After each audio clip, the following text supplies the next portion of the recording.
नमस्कार, मैं हूं नगमा। प्रधानमंत्री मोदी 2 दिनों के गुजरात दौरे पे हैं और द्वारका में आज उन्होंने स्कूबा डाइविंग की है, जिसकी तस्वीरें और वीडियो सामने आए हैं। प्रधानमंत्री बोले कि पानी में डूबी द्वारका नगरी में प्रार्थना करना उनके लिए बहुत ही दिव्य अनुभव था। मुझे आध्यात्मिक वैभव और शाश्वत भक्ति के प्राचीन युग से जुड़ाव महसूस हुआ। भगवान श्री कृष्ण हम सभी को आशीर्वाद दें। इस दौरान प्रधानमंत्री ने समुद्र में मोर पंख अर्पित करके प्रार्थना की। साहस से ज्यादा श्रद्धा थी।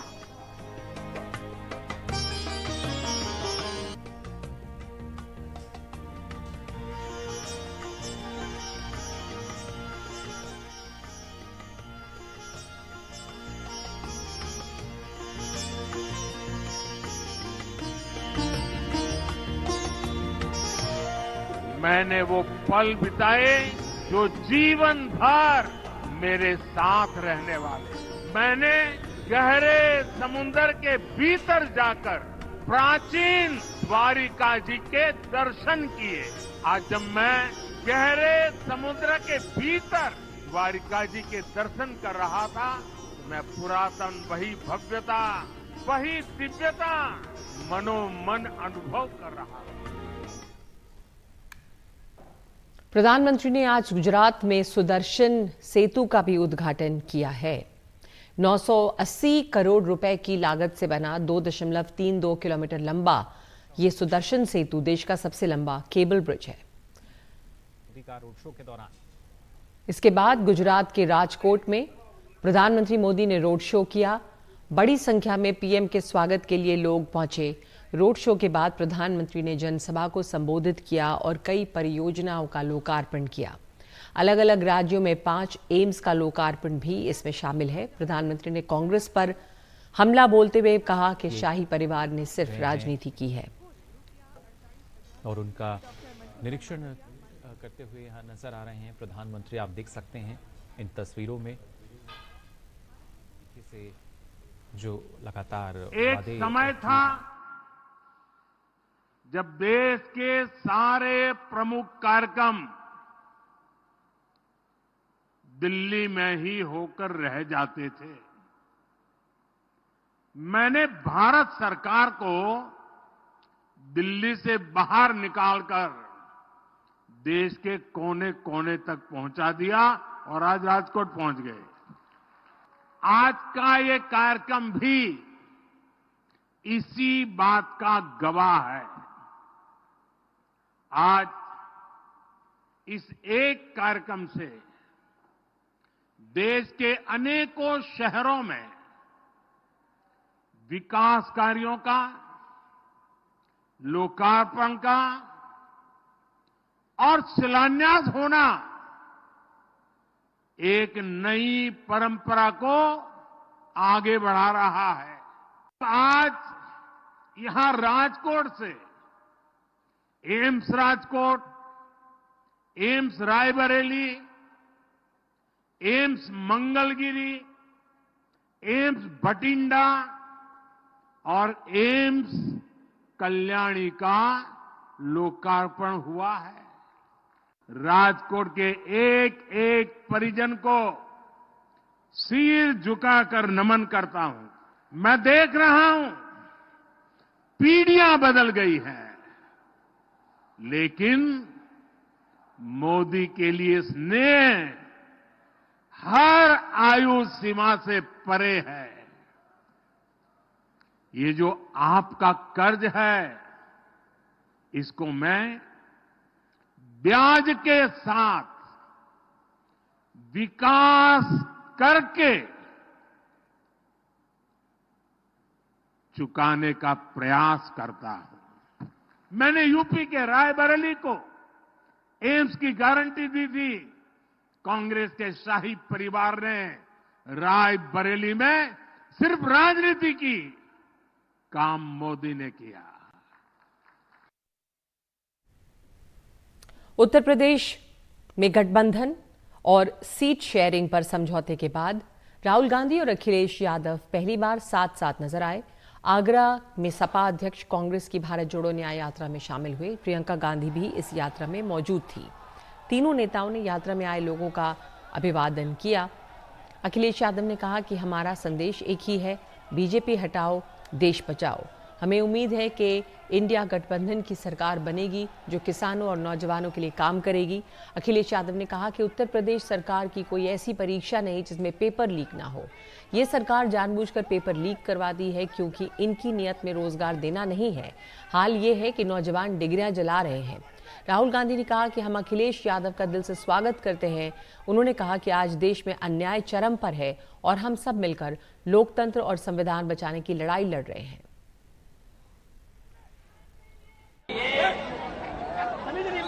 मोहब्बत की दुकान को लेकर के जो चले हैं, इस शहर में बाजार नहीं, पूरा शहर मोहब्बत का शहर है। इतनी मोहब्बत भर सकते भर करके ले जाइए और पूरी यात्रा में बांटते चले जाइए। जिनको हक और सम्मान मिलना चाहिए, इतने वक्तों बाद भी सम्मान नहीं, और जो कुछ मिल भी रहा था वो भारतीय जनता पार्टी ने लूटने का काम किया है। आज इस कार्यक्रम के बाद जो संदेश जा रहा है वो एक ही संदेश है कि भाजपा हटाओ,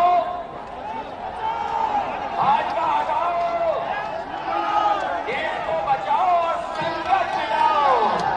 नफरत को खत्म करने की लड़ाई है।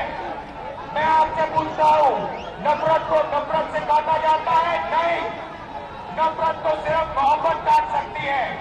सही बात? नफरत को किस चीज से काटा जाता है? सुना नहीं मैंने?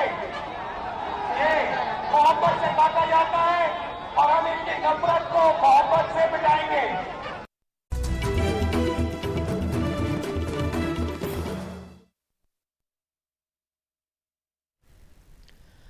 मराठा आरक्षण आंदोलन की कमान संभाल रहे मनोज जरांगे पाटिल महाराष्ट्र सरकार से नाराज हैं। रविवार को वो मंच पर बोलते हुए उप मुख्यमंत्री देवेंद्र फडणवीस के खिलाफ आक्रामक मुद्रा में नजर आए। वो गुस्से में मंच से नीचे उतर गए और फडणवीस के घर जाने की बात कही। इसके बाद जरांगे के समर्थक उन्हें मनाने की कोशिश करते नजर आए। मनोज जरांगे पाटिल ने कहा कि फडणवीस की वजह से मराठा आंदोलन पर शिंदे ने अलग निर्णय लिया।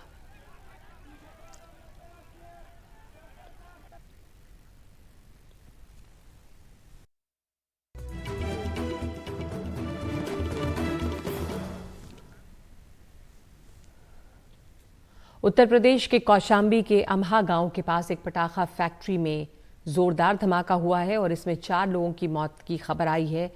ये भी बताया जा रहा है कि 6 से ज़्यादा लोग झुलस गए हैं। ये धमाका इतना भयानक था कि पटाखों के टुकड़े कई किलोमीटर दूर तक उड़े। लोगों में इससे डर का माहौल बना हुआ है। पुलिस और फायर ब्रिगेड मौके पे हैं और आग पर काबू पाने की कोशिश में लगी हुए हैं।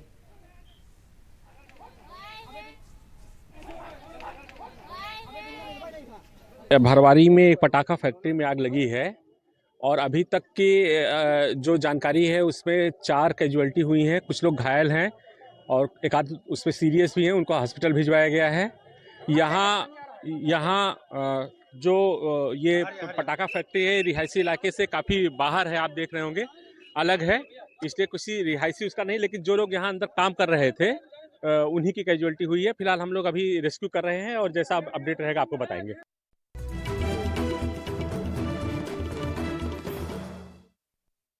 नमस्कार। आज हमारे साथ एक ऐसी टीम जो अपने हुनर को आसमान में सतरंगी कलम से लिखती है।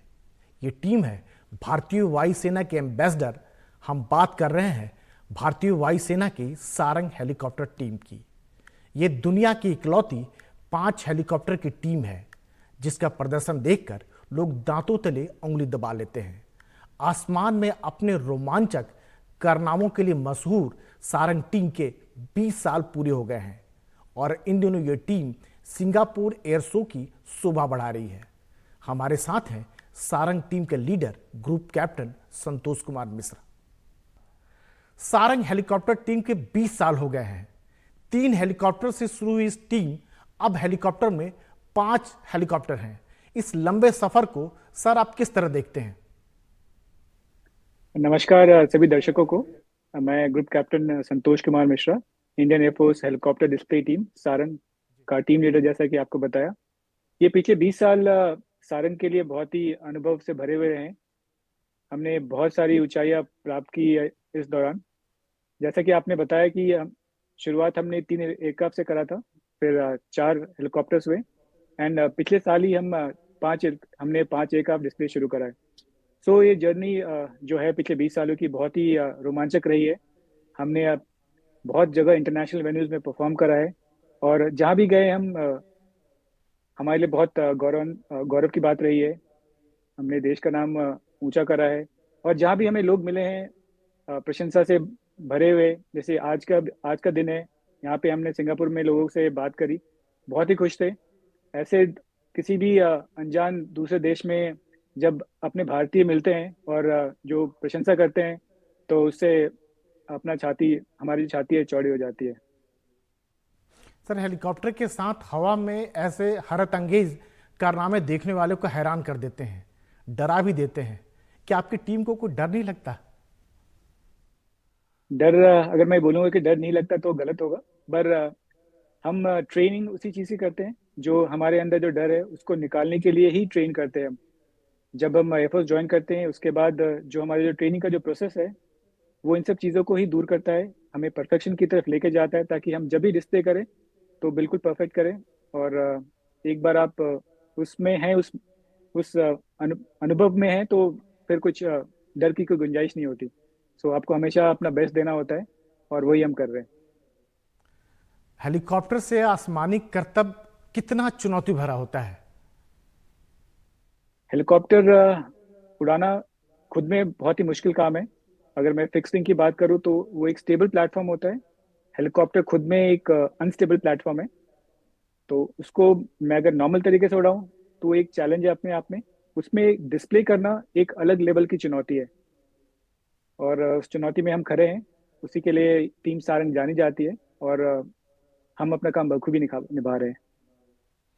मेरा अगला सवाल सीधा अगर आम दर्शकों के साथ साथ समझाएं कि एक फाइटर जेट की तुलना में, जैसे अपने इंडियन एयरफोर्स के पास है सूर्यकिरण की टीम है, सारंग हेलीकॉप्टर की टीम है, तो दोनों में कितना अंतर होता है? अगर बता सके, कितना मुश्किल होता है? अगर एक आम दर्शक के हिसाब से बताऊं तो सबसे बड़ा डिफरेंस जो है वो तो स्पीड का होता है। हमारा जो हेलीकॉप्टर डिस्प्ले का जो एवरेज स्पीड है अराउंड 200 किलोमीटर के आसपास है, और सूर्यकिरण की बात करूँ तो अराउंड 600 से 800 के बीच में। तो सबसे पहला डिफरेंस तो वहीं पे आता है।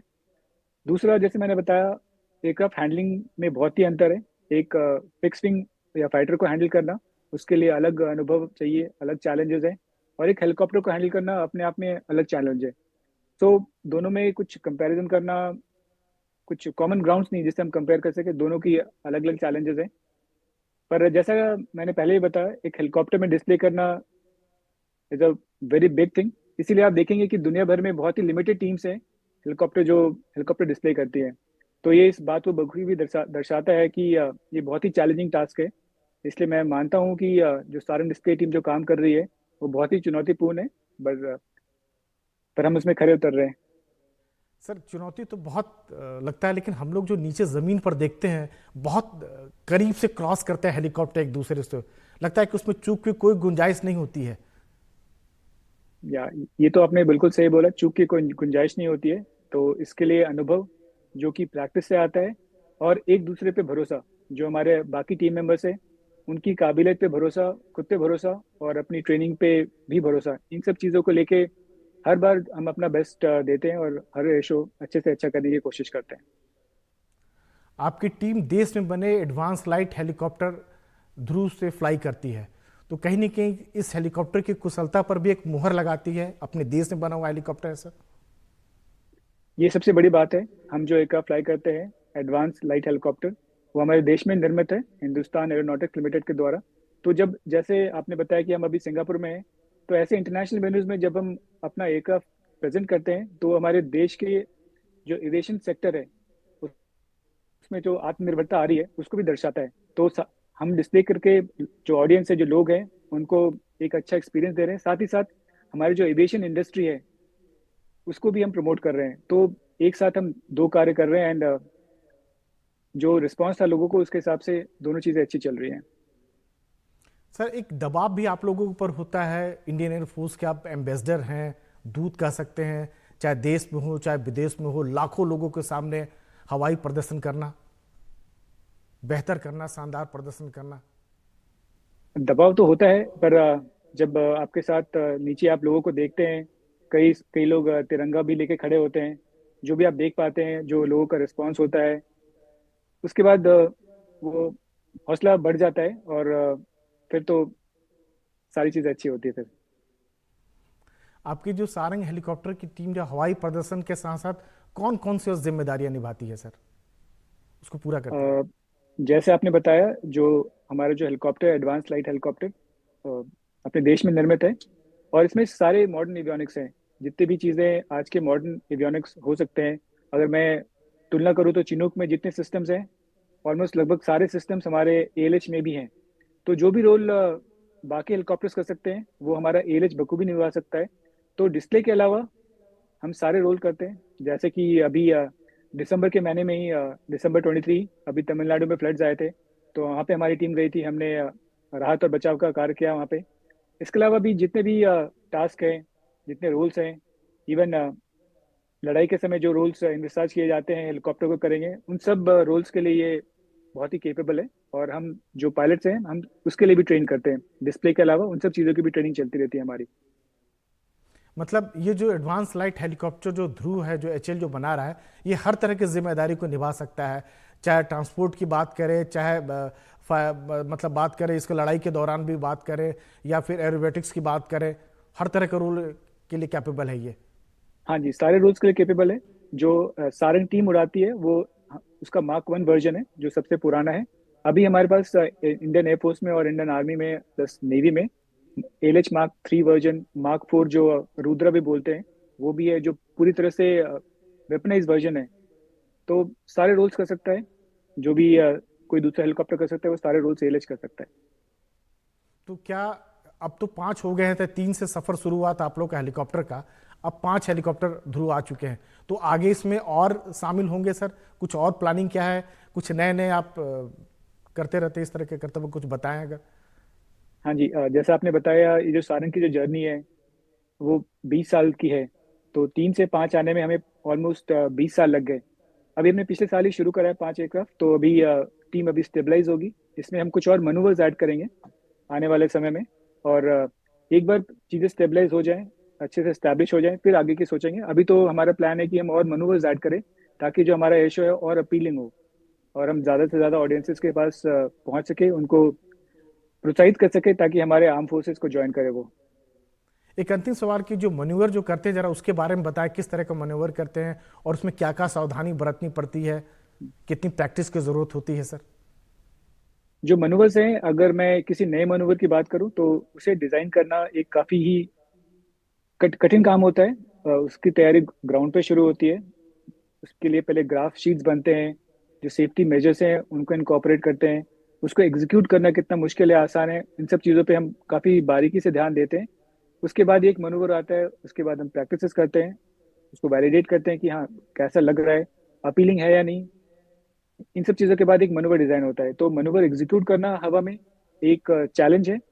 जैसे मैंने बताया था कि खुद के ऊपर भरोसा, अपने बाकी टीम मेंबर्स के ऊपर भरोसा और एयरक्राफ्ट पे भरोसा, इन सब चीज़ों के साथ ही एक मनूवर एग्जीक्यूट किया जा सकता है अच्छे से। थैंक यू सर, बहुत बहुत धन्यवाद। Thank you. धन्यवाद।